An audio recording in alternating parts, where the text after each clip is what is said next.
Salutations, bon début de semaine pour tous ceux qui aiment RDC Monde, votre chaîne, avec les différentes analyses que nous vous promettons et nous avons l'occasion de passer ici pour analyser. Nous vous rappelons que c'est votre compatriote, frère, ami, petit frère, Kitenge Joël. Vous voulez bien être au courant, savoir, commenter, discuter avec nous et être au parfum de tout ce qui s'est fait en termes de développement, projet, programme, efficacité, prouesse du gouvernement congolais, alors abonnez-vous à cette chaîne. N'oubliez pas de cliquer sur la cloche de manière à ne manquer aucune de nos différentes vidéos. Aujourd'hui, je voudrais bien parler avec vous. Ce qui est important de ce que nous allons échanger avec vous, c'est l'actualité politique dominée par le départ de Katumbi de l'Union sacrée et son annonce comme candidat président de la République aux échéances prochaines. Et une autre question autour de candidatures non annoncées, mais la sortie médiatique de l'ex-ministre du Budget, ex-secrétaire général de l'INC, honorable Mayo, qui, celui-ci ne s'est pas caché dans sa sortie médiatique de ce week-end. Il a parlé à deux niveaux. Il a exhorté par là Moïse Katumbi, c'est que la candidature de celui-ci, comment la CENI, mais également la Cour constitutionnelle la traiterait, mais également il a exhorté l'INC au réalisme. Nous allons analyser l'appel au réalisme de Baudouin Mayo face à Vital Kamere et son INC. Après cette question, qu'il faille à ce que nous puissions décrypter, on va rester dans l'aspect purement sécuritaire. Nous vous promettons, vous disant que la guerre est en train de disparaître dans nos mots, puisque sur terrain, les rebelles du Rwanda sont désemparés. Désormais, ils ne savent pas quoi faire, comment continuer la stratégie mise en place par le gouvernement de la République, l'efficacité des FARDC sur terrain. Je vais vous en parler en quelques mots de ce qui se passe dans la partie Est. Et enfin, ma dernière question sera qui concernera de manière générale les élections, puisque c'est samedi, aujourd'hui lundi, c'est samedi, le processus d'identification et d'enrôlement d'électeurs commence en République démocratique du Congo, où nous vous parlerons comment vous devez vous enrôler, pourquoi vous devez d'ailleurs vous enrôler et tout ce qui contourne les élections à venir. Que le Seigneur, Dieu, soit avec vos esprits pour suivre cette courte analyse qui sera que pour quelques minutes. Mes chers compatriotes, l'Union sacrée, telle qu'initiée par le président de la République, est une vision propre à Félix Tshisekedi Tshilombo. Cette idée n'a jamais été des cogéniteurs, co-créateurs ou encore le cofondateur de cette initiative, pour deux raisons. La première, le président de la République, à ce qui concerne cette institution, nous n'avons pas d'institution vice-président de la République chez nous.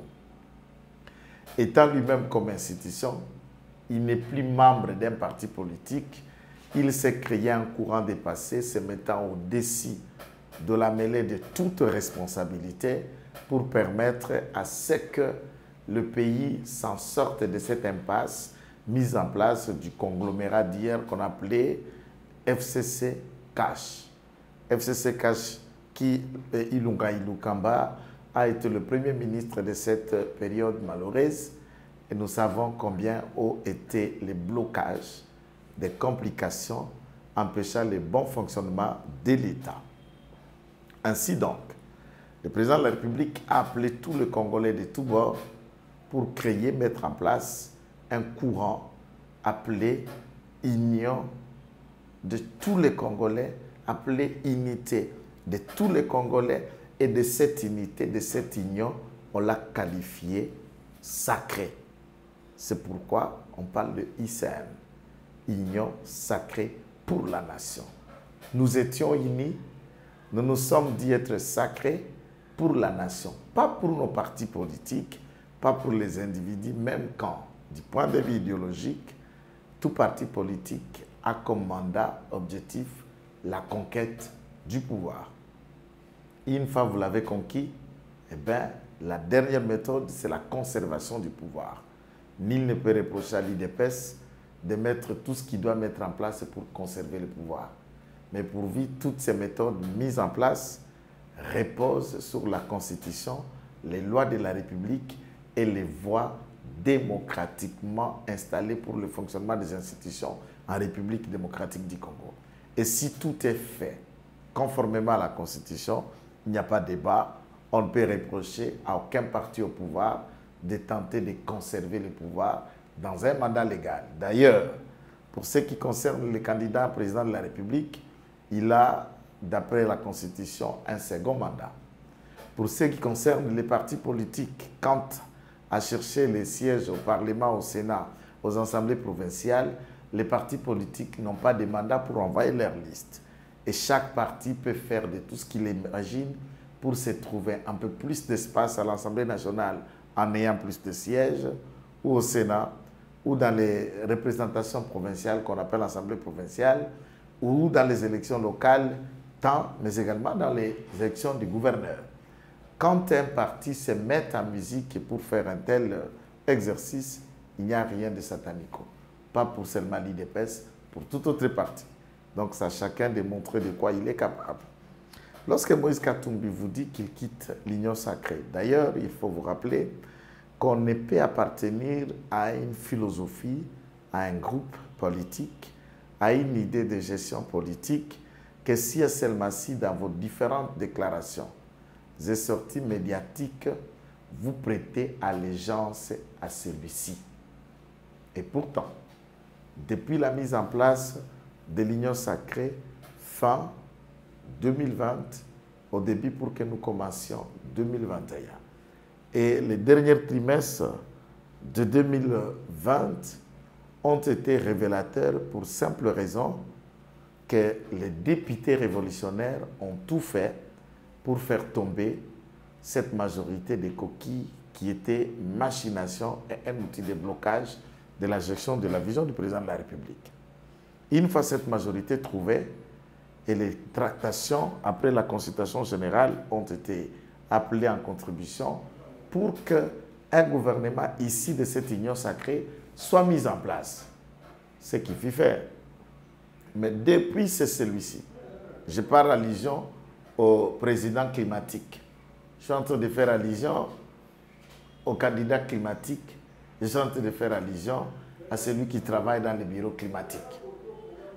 Alors, la raison et l'intérêt qu'il y a à ce niveau, ce qu'il faut et ce qu'ils doivent connaître, c'est que Moïse Katumbi, en déclarant qu'il n'est plus à l'Union sacrée, dit être candidat de la République, taxe la gestion du président de ce gouvernement dont il est également comptable de chaotique, et il a avancé des arguments beaucoup plus ou moins climatiques.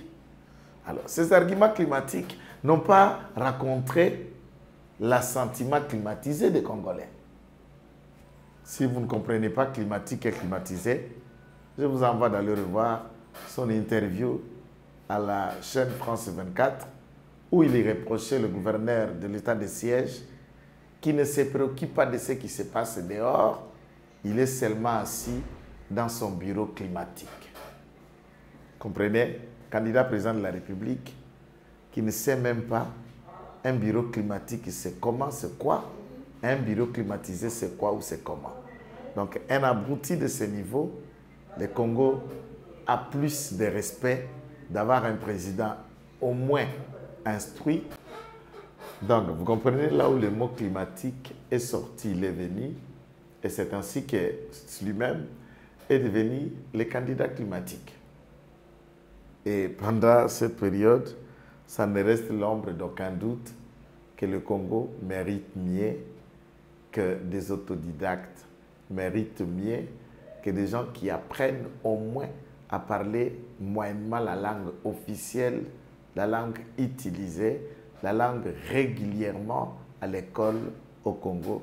Nous disons et nous citons le français. Il y a la différence entre parler en français et parler le français. Vous pouvez bien identifier le candidat à parler en français ou il a parlé le français. Ce n'est pas à moi de me donner la peine à des gens presque avec des déficits chronosomiques et des retards même que nous qualifions. On appelle ça comment pour les hommes qui ne peuvent plus avoir des enfants, on appelle en français médicinal andropause. Il est androposé. Pour une femme qui ne sait pas avoir des enfants, on appelle ménopause. Et il y a des cerveaux qui entrent en coalition entre les deux, entre l'andropause et la ménopause, s'il ne faut plus apprendre, puisque le cerveau aussi vieillit, grandit. Ainsi, vous constaterez par exemple, quand vos grands-parents, moi je parle de les miens que j'ai observés, j'ai vu mon grand-père mourir à 102 ans en Kananga. Et quand il mourait, il était devenu presque comme un petit bébé. Il faisait, il parlait, il oublie. Donc vous sentez que le cerveau lâche. Et je ne pensais pas qu'on pouvait prendre mon grand-père et aller le remettre à une école pour une sorte d'apprentissage en tel ou autre domaine. Et c'est ce que nous voyons généralement, 85 ou 75, s'il faut ne pas exagérer, s'il faut même être clément, 60% des leaders politiques congolais, ils deviennent étudiants après avoir eu un poste. C'est après avoir été député qu'il va à l'université dans un cours d'histoire. Après avoir été ministre et autres, qu'il tente de devenir avocat et tout ça et d'autres méthodes. Donc, vous et moi, peut-être, avons eu la chance d'aller à l'école avant de venir combattre et concourir à la responsabilité de la gestion de la chose publique. Ce qui n'est pas le cas pour Moïse Katumbi. 3 éléments nous viennent. Celui-ci détient un passeport, voulais-je dire, un passeport tanzanien, un autre passeport zambien, un passeport israélien, un passeport italien. Ce candidat lui-même, il est climatiquement détenteur de 4 passeports. Je n'ai pas voulu ajouter le 5e, c'est le passeport congolais. À ce titre, l'article 10 de la Constitution dit « La nationalité congolaise, elle est exclusive, elle ne peut être détenue concurremment avec une autre nationalité. » Alors que sous Kabila, un passeport lui avait été confisqué par les services d'immigration. Et celui qui le détenait, expiré, on l'avait refusé de les reproduire. Entre-temps, pendant les périodes où il était dans son challenge, marchant partout pour le lobbying, où il a perdu énormément, 50% de ses chiffres d'affaires pour de lobbying, tenter de financer des cabinets de lobbyistes et des portes de chancellerie, si seulement si on lui virait la porte de devenir président de la République chez nous. Chose qui n'a pas été faite, chose qui ne se fera jamais, jusqu'à ce que celui-ci mourra, sera enterré en Zambie ou ailleurs où il va pourrir dans un espace où personne ne le verra. La question, lorsqu'il va déposer sa candidature, est-ce que la CENI pourra traiter de cette candidature? Non, puisque une fois passeport confisqué, on l'a vu voyager, on le voyait sillonner le monde, et les services d'immigration et des ambassades des autres nations, après enquête, il a été révélé qu'il voyageait avec son passeport tant italien 2 fois, à un autre, avec le passeport zambien. Et il faut souligner, dans tous ces passeports, il n'y avait pas le même nom. Il y a des endroits où il s'appelait Moïse Danyagno. Il y a des endroits où il s'appelait Soriano Danyagno. Et il y a des endroits où le passeport s'appelle Katumbi Soriano. Et il y a Katumbi Moïse. Une personne a des identités multiples.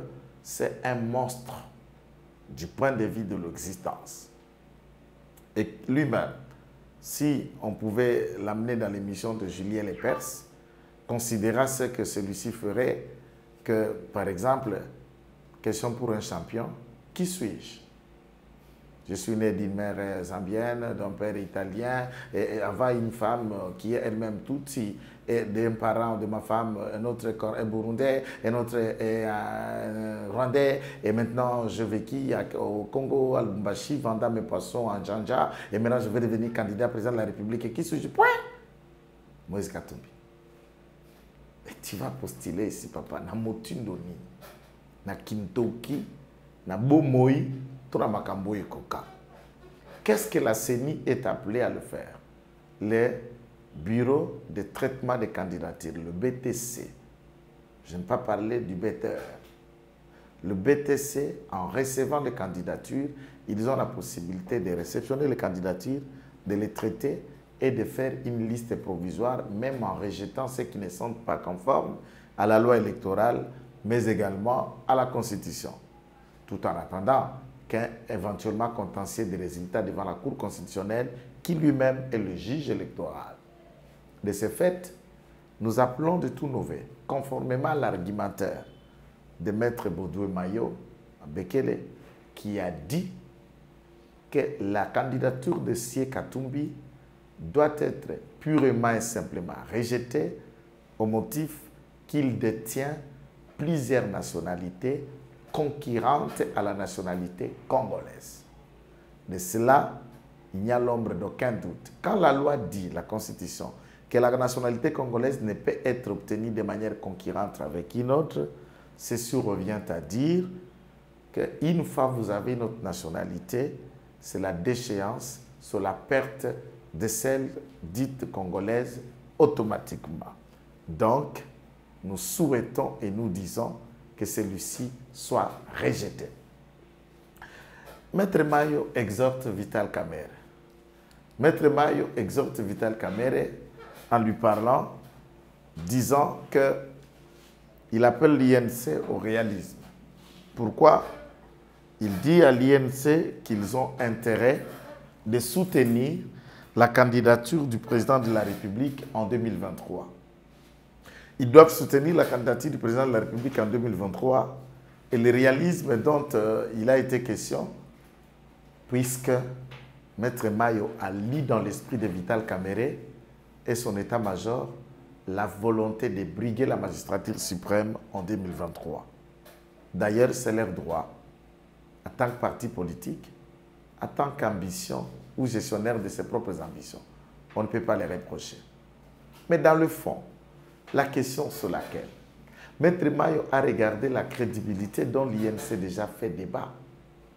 Entre-temps, son président était devant le collimateur de justice pendant 2 ans, reproché de détournement, de surfacturation, de toute autre mégestion. Le remariage de son président avec une femme déjà remariée, a été aussi une autre tollée sociale et imaginaire pour le candidat président de la République. La crédibilité et la campagne qu'on appelle Safari de Vital Kamerhe, où nous avons trouvé les propos du rebelle du M23 dans la bouche de Vital Kamerhe. Celle de faire un triangle de négociation. Il y a l'Ouganda, le Rwanda ainsi que le Congo pour faire à ce que les négatifs forces, du Rwanda appelé M23 se retrouvent à une table de négociation avec l'État congolais. Chose que toute la population a décriée.